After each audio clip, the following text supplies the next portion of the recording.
আজ সৌরেন্দ্রনাথদের লেখা যে গণিত বই আছে তার সমাকলন যে অংশটা আছে অর্থাৎ ইন্টিগ্রেশন সেই পোর্শনটা শুরু করব। আজ হচ্ছে আমাদের ফার্স্ট ক্লাস এই বিষয়টা নিয়ে, এবং ইন্টিগ্রেশনের প্রথম যে চ্যাপ্টার সেটা হচ্ছে অনির্দিষ্ট সমাকল। যদিও সমাকল যেটার বহুল ব্যবহার ফিজিক্সে আছে, মূলত ডেরিভেটিভের অপোজিট একটা প্রক্রিয়া সেটা বোঝাতে গিয়ে কিন্তু প্রথম সমাকলের ব্যবহার শুরু হয়। তো আজকে আমরা সেই সমাকল চ্যাপ্টারটাই শুরু করব। তো এটা করতে গেলে আমাদের ডেরিভেটিভ সম্পর্কে ভালো মতো আইডিয়া থাকা উচিত। যদি ডেরিভেটিভ সম্পর্কে আইডিয়া না থাকে তাহলে সেটা পূর্ববর্তী ভিডিওতে গেলে গিয়ে দেখে নিতে হবে। তো আমরা প্রথমত ডেরিভেটিভের অপোজিট প্রক্রিয়া হিসেবে কেমন করে আসছে সেটা দেখানোর আমরা চেষ্টা করি। মূলত ডেরিভেটিভের যে প্রক্রিয়াটা সেটাকে ইন্টিগ্রেশনের যে প্রক্রিয়া সেটাকে মূলত ডেরিভেটিভের অপোজিট প্রক্রিয়া হিসেবে ধরা হয়। এক্ষেত্রে আমরা সিম্বল হিসেবে ইউজ করি ইন্টিগ্রেশন চিহ্ন, ভেতরে ফাংশনটা থাকে এবং শেষে কার রেসপেক্টে ইন্টিগ্রেশন করব সেটা দেওয়া থাকে। যদি ফাংশন অফ এক্স থাকে তাহলে তো আমরা এক্সের রেসপেক্টে ইন্টিগ্রেট করব, তাকে আমরা ডিএক্স লিখে দিচ্ছি। এবার আমি শুরুতেই যেহেতু বললাম যে ডেরিভেটিভের অপোজিট প্রক্রিয়া হচ্ছে আমাদের ইন্টিগ্রেশন। ফর এক্সাম্পল, আমি যদি বলি যে capital F x plus c তার ডেরিভেটিভ করলে আমরা জি এক্স পাচ্ছি, তাহলে উল্টা দিক থেকে বলতে পারবো জি এক্সের ইন্টিগ্রেশন করলে অর্থাৎ জি এক্স ডিএক্স করলে আমরা এফ এক্স প্লাস সি পাবো। এই সিকে বলা হয় সমাকলন ধ্রুবক বা ইন্টিগ্রেটিং কনস্ট্যান্ট। এবার অনেকেরই প্রশ্ন জাগবে যে কেন এই সমাকলন ধ্রুবকের দরকার হয়। সেটা বোঝানোর জন্য আমি দুটো উদাহরণ দিয়েছি এই ক্ষেত্রে। যে আমি যদি x to the power six তার ডেরিভেটিভ করি তাহলে six x to the power five পাবো, বা আমি যদি x to the power six plus ফোরের ডেরিভেটিভ করি তাহলেও আমি six x to the power five পাবো এবং ফোরের ডেরিভেটিভ শূন্য হয়ে যাবে। তাহলে এবার আমি যদি সিক্স এক্স টু দি পাওয়ার ফাইভের ইন্টিগ্রেশন করি, যেহেতু আমি বললাম ইন্টিগ্রেশন ডেরিভেটিভের অপোজিট প্রক্রিয়া, তাহলে কত পাওয়া উচিত? যদি আমি এভাবে ভাবি তাহলে x to the power six পাওয়া উচিত, আর যদি এভাবে ভাবি তাহলে x to the power six plus four পাওয়া উচিত। এরকম আরও অসংখ্য পসিবল কেস হতেই পারে। তো এক্ষেত্রে এই ক্ষেত্রে দুটোর ডেরিভেটিভ যেহেতু এটা হচ্ছে, তাহলে এটার ইন্টিগ্রেশন করলে x to the power six তো আসবেই, তার সঙ্গে একটা কনস্ট্যান্ট আসবে। যেমন এই অঙ্কটার ক্ষেত্রে ঠিক আছে, এই ক্ষেত্রে কনস্ট্যান্টের ভ্যালু 4 হচ্ছে, আর এই রকম কেসের ক্ষেত্রে কনস্ট্যান্টের ভ্যালু 0 হচ্ছে। ফলে যেহেতু আমরা কনস্ট্যান্টের ভ্যালু জানছি না, নির্দিষ্ট কোনো ভ্যালু জানছি না, সেই জন্য এই চ্যাপ্টারগুলিকে বলা হয় অনির্দিষ্ট সমাকল। তাহলে আমরা ডেরিভেটিভের যে সূত্রগুলি জানতাম তাদের অপোজিট সূত্র হিসেবে আমরা কিছু ইন্টিগ্রেশনের সূত্র এখন আলোচনা করব এবং তার উপর অ্যাপ্লিকেশন করব আমরা। তো আমরা কেন ইন্টিগ্রেশন করার পরে একটা ইন্টিগ্রেটিং কনস্ট্যান্ট বা সিকে ইউজ করি সেটা আমরা বুঝতে পারছি। ফলে আমরা যখনই ইন্টিগ্রেশন করব শেষে একটা সমাকলন ধ্রুবক লিখে দেব। এখানে কিছু বেসিক সূত্র বলেছে যেগুলি আমাদেরকে মনে রাখতে হবে। যেমন এখানে বলা আছে integration capital A F x dx যদি আমরা করি তাহলে কনস্ট্যান্টটা বাইরে বেরোবে এবং এফ এক্স ডিএক্সের আমাদের কিন্তু ইন্টিগ্রেশন করে দিতে হবে। এটা হচ্ছে প্রথম সূত্র। এই রিলেটেড কিছু এক্সাম্পল পরে আমরা পাবো। অর্থাৎ কনস্ট্যান্টকে বাইরে বের করে বাকি ফাংশন অফ এক্সের আমরা ইন্টিগ্রেশন করে দিব। এই ক্ষেত্রে ওরা এফ এক্স বলছে, তার মানে সবসময় যে ফাংশন অফ এক্স থাকবে এমনটা নাও হতে পারে। যদি এখানে ফাংশন অফ টি থাকে তাহলে পেছনে আমাদের ডিটি থাকবে। যদি আমরা দ্বিতীয় সূত্রের দিকে দেখি তাহলে বলেছে এরকম, যদি অসংখ্য ফাংশনগুলি যোগ বা বিয়োগ অবস্থায় ইন্টিগ্রেশনের ভেতরে থাকে তাহলে আমরা তাদেরকে সেপারেট করে দিব, অর্থাৎ আলাদা আলাদা করে। যেমন এখানে এফ এক্স এর integration plus minus five x এর ইন্টিগ্রেশন এভাবে করতে পারি। যদি এখানে মোর দ্যান টু ফাংশন, আরও অনেক বেশি ফাংশন থাকে, তাহলে আমরা এদেরকে এরকমভাবে স্প্লিট করে নিতেই পারবো। এখানে যদি দেখো এখানে অনেকগুলি ফাংশন ছিল, পরবর্তী সময়ে গিয়ে আমরা প্রত্যেকটা লাইনে আলাদা আলাদা ইন্টিগ্রেশন করে দিয়েছি। সবাই যেটা বেসিক্যালি ভুল করে, ইন্টিগ্রেশনের পেছনে কিন্তু ডিএক্স লিখতে হবে। অনেকে সিলি মিস্টেক করে, এই জায়গাগুলিকে লেখে না, ফলে ভুল হয়ে যাবে আর কি। বা পরেরটা যদি দেখি, এখানে অনেকগুলি ফাংশন আছে এবং প্রত্যেকের সঙ্গে কনস্ট্যান্ট ইনক্লুড আছে। ফলে আমরা প্রথম দুটো নিয়মকে মেলালে প্রথমটার কনস্ট্যান্ট বাইরে গেলে A one F one X X one DX, A two আলাদা করে দিলাম এফ টু এক্স ডিএক্স। এরকমভাবে সবগুলিকে আলাদা করে তাদের কনস্ট্যান্টগুলিকেও বাইরে নিয়ে যেতে পারি। এরপরে মোস্ট ইম্পর্টেন্ট যেটা সূত্র বলেছে যে এই ক্ষেত্রে integration x to the power n dx equal to x to the power N plus one by N plus one c বলেছে। এখানে এন এর মান -1 হবে না, কারণ -1 হলে -1 + 1 মিলে 0 হয়ে যাবে নিচে, দ্যাট মিনস ইনফিনিটি হয়ে যাবে। তো এই প্রসঙ্গে একটা সূত্রের প্রমাণ আমি বলে দিচ্ছি, বাকিগুলি বই থেকে দেখে আমরা করে নিতে পারবো। যদি কখনো বলে যে এই সূত্রটার প্রমাণ করো, তো আমরা যেহেতু জানি ইন্টিগ্রেশন ডেরিভেটিভের অপোজিট প্রক্রিয়া, ফলে আমরা পেছনের যে অংশটা পাচ্ছি আমরা যদি তার ডেরিভেটিভ করি তাহলে দেখা যাবে ডেরিভেটিভটা আমরা তো করতেই পারি। নিচে n+1 ঠিক থাকলো, ওপরে x to the power N plus ওয়ানের ডেরিভেটিভ হচ্ছে গিয়ে n+1 সামনে আসবে, x to the power N হবে, আর কনস্ট্যান্টের ডেরিভেটিভ তো শূন্য, কাটাকাটি করলে x to the power N. তাহলে সমাকলনের সংজ্ঞা থেকে আমরা কি বলে দিতে পারি যে integration x to the power n dx equal to x to the power n+1 by n+1 plus একটা সি চলে আসে। উদাহরণ যদি বলি তাহলে এক্স কিউবের ইন্টিগ্রেশন কত? X to the power 4 by 4 plus C. অর্থাৎ X to the power N এর ইন্টিগ্রেশন, এটা খুব প্রচুর ইউজ হবে, বারবার প্র্যাকটিস করলেই হবে। এবং এই প্রসঙ্গে বলি আমাদের কয়েকটা মনেও রাখতে হবে এখানে কিছু বেসিক জিনিস। সেটা হচ্ছে এরকম যে রুট এক্স, এটাকে কায়দা করে দেখো লেখা হয়েছে x to the power half dx. হ্যাঁ, এই ক্ষেত্রে তার মানে X to the power n+1 মানে ½ + 1 বাই ½ + 1 প্লাস সি করে যা আসার আসবে। আচ্ছা, যদি কখনো শুধু ডিএক্স থাকে তাহলে ডিএক্স এর ইন্টিগ্রেশন এক্স হয়ে যাবে, এটা মনে রাখবো, বারবার ইউজ হবে। এবং যদি এখানে যেমন এখানে দুটো পার্ট ছিল, আমি এদেরকে দুটোকে আলাদা আলাদা করে দিয়ে এটাকে x to the power N এর ইন্টিগ্রেশন আর এখানে ডিএক্স এর ইন্টিগ্রেশন এক্স লিখে দিতে পারি, এমনিভাবে আমরা লিখবো। আচ্ছা, এখানে একটা জিনিস বলা ছিল যে যদি x to the power N এর সূত্র করি তাহলে এন কে -1 হওয়া যাবে না। যদি -1 হয় তার মানে এটা এক্স টু দি পাওয়ার -1, তার মানে সেটাকে লেখা যায় 1/x। ফলে 1/x ডিএক্স এর ইন্টিগ্রেশন কত? সেটা হচ্ছে log mod x plus c. এখানে মড এক্স কেন লেখে তার পেছনে কারণ আছে, যে আমি যদি লগ এক্স এর ডেরিভেটিভ করি তাও 1/x পাই, আমি যদি লগ -x এর ডেরিভেটিভ করি তাও আমি এখানে দেখানো আছে দেখো 1/x পাই। ফলে 1/x এর ইন্টিগ্রেশন কিন্তু লগ মড এক্স হয়ে যাবে। তেমনি বাকি প্রুফগুলি আর দেখাচ্ছি না, যদি প্রুফ করতে বলে তাহলে পেছনেরটা ডেরিভেটিভ যদি সামনেরটা দেখাতে পারি তাহলে তার মানে সামনেরটার ইন্টিগ্রেশন ইকুয়াল টু পেছনেরটা হবে। তো এখানে যেটা মনে রাখতে হবে, actually E to the power M x এর ইন্টিগ্রেশন হয় হচ্ছে গিয়ে E to the power M X by M plus C. যদি এখানে এম না থাকতো তাহলে E to the power X এর ইন্টিগ্রেশন হতো E to the power x শুধু। এখানে এম এক্স আছে জন্য E to the power M X লিখে বাই এম আমাদের করে দিতে হবে। তো যদি আমরা এই যে দেখি যেমন E to the power M X DX এর integration E to the power M X by M plus C. যদি এম 1 হয় তাহলে এটা হয়ে যাবে E to the power X equal to E to the power X plus C. তেমনি A to the power M X DX এর integration হবে A to the power M X by M log A plus c.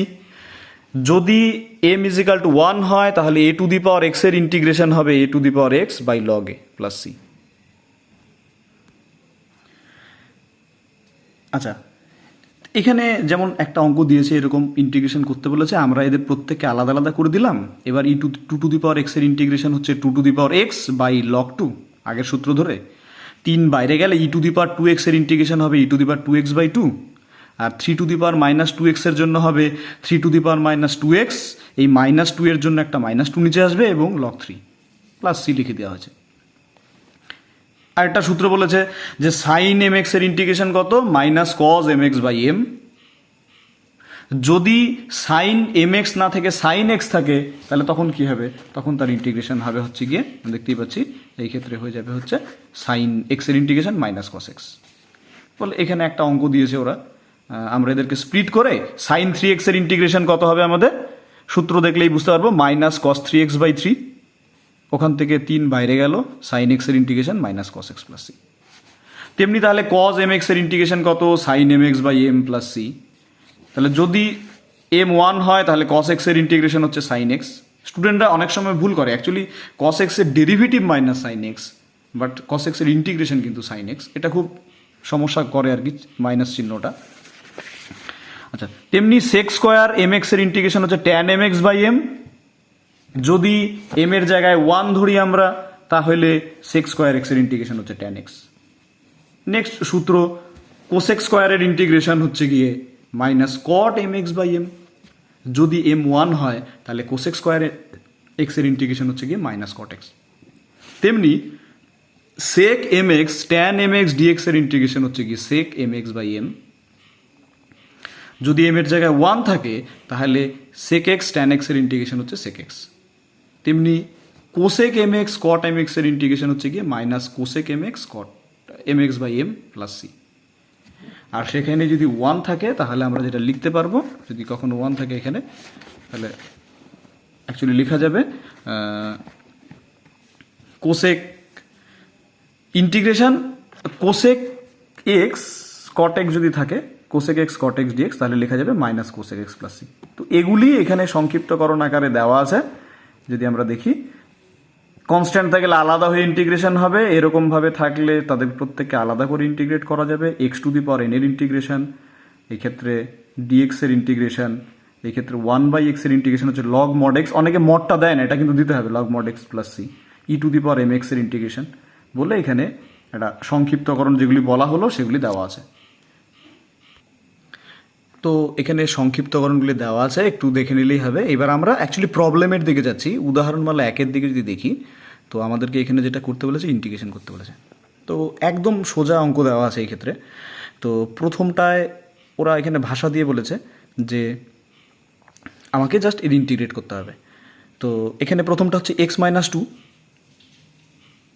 তার whole cube x cube, এখানে চিহ্ন দেয়নি কিন্তু ওপরে ভাষা দিয়ে বলেছে সমাকলন করো। তো আমি প্রথমে ইন্টিগ্রেশন লিখলাম, ওপরে হোল কিউব ভাঙলাম বাই এক্স স্কোয়ার। এবার প্রত্যেকটাকে আলাদা আলাদা করা যাবে। X cube by X square মানে এক্স ডিএক্স, মাইনাস 6 বাইরে গেল, কাটাকাটি করলে ডিএক্স, 12 বাইরে গেল, কাটাকাটি করলে 1/x ডিএক্স, ওদিক থেকে 8 X to the power minus 2 DX. এবার X to the power N এর যে সূত্র ছিল তার সূত্র X to the power N plus 1 by N plus 1 করলে এটা হয়ে যাবে এক্স স্কোয়ার বাই 2। আমরা চাইলে এটাকে একবারেও লিখতে পারি, এই লাইনটা দেখানোর দরকার নেই। এটার ইন্টিগ্রেশন হবে 6x বাই 1/x থাকলে তার ইন্টিগ্রেশন হচ্ছে গিয়ে 12 লগ মড এক্স, আর এটার জন্য হবে x to the power minus 2 plus 1 by minus 2 plus 1। একইভাবে আমরা যদি 2 নম্বরটার দিকে দেখি, তো 2 নম্বরটাও সেম। নিচে হচ্ছে x to the power x root x মানে এখানে এক্সের পাওয়ার 1, এখানে এক্সের পাওয়ার হাফ, যোগ করে দিলে হবে এক্স টু দি পাওয়ার 3/2। সেটা দিয়ে সবগুলোকে আলাদা করলে পি বাইরে যাচ্ছে, X to the power 2 minus 3/2 DX, Q বাইরে যাচ্ছে X to the power 1 minus 3/2 X DX, আর ওটা হচ্ছে R X to the power minus 3/2 DX, এরকমটা হয়ে যাচ্ছে। এরপরে আমাদের সিম্পলি কোন সূত্র ইউজ করব, আমরা ইউজ করব হচ্ছে গিয়ে ওই x to the power N এর যে সূত্রটা হয় সেটা। তাহলে এটা হয়ে যাবে এক্স টু দি পাওয়ার 3/2/3/2, যেটাকে ওরা 2কে ওপরে তুলে দিল। X to the power minus half মানে হচ্ছে minus half plus 1 by minus half plus 1 লেখা যাবে। আর মাইনাস 3/2 থাকলে ওটাকে লেখা যাবে x to the power minus 3/2 plus 1 by minus 3/2 plus 1 plus c বলে ওখান থেকে আমরা সিম্পলি ক্যালকুলেট করে নিতে পারবো।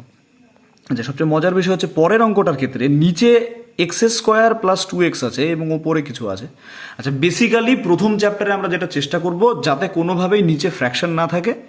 যেমন আগের অঙ্কগুলিতে ফ্র্যাকশন থাকলেও আমরা তাদেরকে সূচকের নিয়ম অ্যাপ্লাই করে এক্স টু দি পাওয়ার এনে কনভার্ট করতে পারছি, কিন্তু এখানে কিন্তু দুজন আছে, ফলে আমরা কিন্তু সহজে কাটাকাটি করতে পারছি না। এখানে যেহেতু নিচেও আছে এক্স স্কোয়ার প্লাস 2x, যদি একটা থাকতো সহজে আমরা পার্ট করে দিতে পারতাম। তো আমাদের প্রথম লক্ষ্য হবে কোনো না কোনোভাবে ওখান থেকে একটা উৎপাদক তৈরি করে কাটা। তো আমরা দেখলাম ওপরের যে অংশটা আছে সেটাকে জিরো মেথড বা ভ্যানিশিং মেথড অ্যাপ্লাই করলে আমরা এক্স মাইনাস 2 এর একটা ফ্যাক্টর বানাতে পারি, ফলে ওই যে ইন্টিগ্রেশনটা অ্যাকচুয়ালি নিচে দুটোটা মনে হলেও কাটাকাটি গিয়ে শুধু এক্স পড়ে থাকছে। এবার এই এক্স দিয়ে যদি ওদেরকে আলাদা আলাদা করে দিই, তাহলে প্রথমটা এক্স ডিএক্স যার ইন্টিগ্রেশন এক্স স্কোয়ার বাই 2, দ্বিতীয়টা হচ্ছে 2dx যার ইন্টিগ্রেশন হচ্ছে 2x, তৃতীয়টা হচ্ছে মাইনাস 3 বাইরে গেলে dx বাই এক্স যার integration log mod x plus c. এবং পরের অংশগুলি যদি দেখি আমরা, তাহলে এই ক্ষেত্রে ই টু দি পাওয়ার 3x দিয়ে আমরা কিন্তু ওদেরকে আলাদা করে দিচ্ছি ই টু দি পাওয়ার 3x দিয়ে। প্রত্যেকে যদি আলাদা আলাদা করে দিই, এখানে বুঝতে পারছো 4x by 3x, 2x by 3x, তাহলে এটা 4x আর 3x সূচক অ্যাপ্লাই করলে ই টু দি পাওয়ার এক্স পড়ে থাকবে। এখানে থাকবে E to the power minus X, এখানে হচ্ছে ই to the power minus 3x। এবং আমরা কিন্তু তাদের ইন্টিগ্রেশন আলাদা করে দেওয়ার পর ইন্টিগ্রেশন করে দিতে পারি। এটার হবে E to the power X, এটার হবে E to the power minus x by minus 1, এটার জন্য হবে E to the power minus 3x by minus 3 plus বলে আলাদা করা হয়। এবং পরের যে অঙ্কটা, এটা খুব ইম্পর্টেন্ট একটা অঙ্ক, কারণ তো যদি দেখি আমরা, ইম্পর্টেন্ট এই জন্য যে এখান থেকে যখন আমরা দেখব ওপরের 6x plus E to the power 4 কায়দা করে দেখো লেখা হচ্ছে 5x into E to the power x it 5x minus x, তাতে লাভ কি 5x কমন নিলে কাটাকাটি যাবে এবং এর ইন্টিগ্রেশন ইজিলি হয়ে যাবে E to the power 5x এর integration E to the power 5x by 5 plus c. এটা খুব ইম্পর্টেন্ট, পরীক্ষার রেসপেক্টে এটা দিতে পারে। এবং পরের অঙ্কটা যদি দেখি এখান থেকে E to the power 2 log x, actually E to the power log X মানে এক্স লেখা যায় সূত্র থেকে, তাহলে E to the power 2 log x মানে E to the power log X তার স্কোয়ার মানে X square, E to the power minus log X মানে E to the power log X to the power minus 1 মানে X to the power minus 1 মানে 1 by x. এদেরকে আমরা লেখার পরে যে ভ্যালুগুলি বের করলাম বসাচ্ছি, লসাগু করার পরে কমন ঠমন নিয়ে x minus N x minus কাটে এবং এটাকে ওই যে আগের মতো করে আলাদা করে দিচ্ছি। ডিএক্স এর ইন্টিগ্রেশন এক্স, 1 বাই এক্স এর integration log mod x, x to the power minus 2 এর integration x to the power minus 2 plus 1 by minus 2 plus 1 plus c. তো পরের অঙ্কটার ক্ষেত্রে যদি দেখি, এই ক্ষেত্রে নিচে 3 টু দি পাওয়ার এক্স আছে। আমি আবারও বললাম আমাদের মূল উদ্দেশ্য নিচের কোনো ফ্যাক্টরকে আমরা রাখবো না, আমরা যদি এদেরকে কাটার চেষ্টা করি ওদেরকে আলাদা আলাদা করা হয়েছে। তাহলে প্রথমটা কাটাকাটি করে 3 to the power x dx, যার ইন্টিগ্রেশন হয় 3 to the power x log 3, অর্থাৎ এটা এ টু দি পাওয়ার এক্স এর সূত্র, 2 ডিএক্স এর ইন্টিগ্রেশন এক্স, আর ওটাও এ টু দি পাওয়ার এক্স এর সূত্র, এক্ষেত্রে করলে হবে 3 to the power minus x by log 3 minus x এর দরুন একটা মাইনাস 1 হবে প্লাস সি। আমরা যদি পরের পোর্শনটাকে দেখি, অর্থাৎ পরের অঙ্কটাকে যদি আমরা ফলো করি তাহলে বুঝতে পারবো এই ক্ষেত্রে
আচ্ছা, এই অঙ্কটার ক্ষেত্রে আমাদের এক্ষেত্রে দেখে জটিল মনে হচ্ছে অ্যাকচুয়ালি বিষয়টা। অ্যাকচুয়ালি এটা হচ্ছে কি আমাদের 8 স্কোয়ার ইন্টু সূচক অ্যাপ্লাই করলাম 8 two the power x, 4 square 4 two the power minus x, নিচে হচ্ছে 2 to the power x into 2 cube. তাহলে 8 স্কোয়ার 64, 64 ডিভাইডেড বাই 8, ওপরে 8 মানে 2 কিউব, তার পাওয়ার এক্স মানে 2 to the power 3x divided by 2 to the power x DX. আর ওখান থেকে 4 4 16, 16 ডিভাইডেড বাই 8, 4 মানে 2 স্কোয়ার মানে 2 to the power minus 2x by 2 to the power x dx. তাহলে কাটাকাটি করলে 8, এটা হচ্ছে 2 to the power 2x dx, এটা হচ্ছে 2 to the power minus 3x dx. তাহলে এক্ষেত্রে থেকে 8 2 to the power 2x integration করলে 2 to the power 2x by 2 log 2, আর ওখান থেকে 2 to the power minus 3x by minus 3 log 2 plus c. তাহলে এখান থেকে কাটাকাটি করলে 4 2 to the power 2x by log 2, বাকি যে ক্যালকুলেশনটুকু করেছে নর্মাল ক্যালকুলেশন আমরা করে দিতে পারি। বলছে এখানে কোন সূত্র ব্যবহার করলাম, A to the power M x এর যে সূত্র সেটাকে ব্যবহার করলাম। তো নেক্সট ভিডিওতে আমরা ত্রিকোণমিতিক যে পোর্শনগুলি আছে তাদের উদাহরণ সম্পর্কে কিন্তু আলোচনা করব।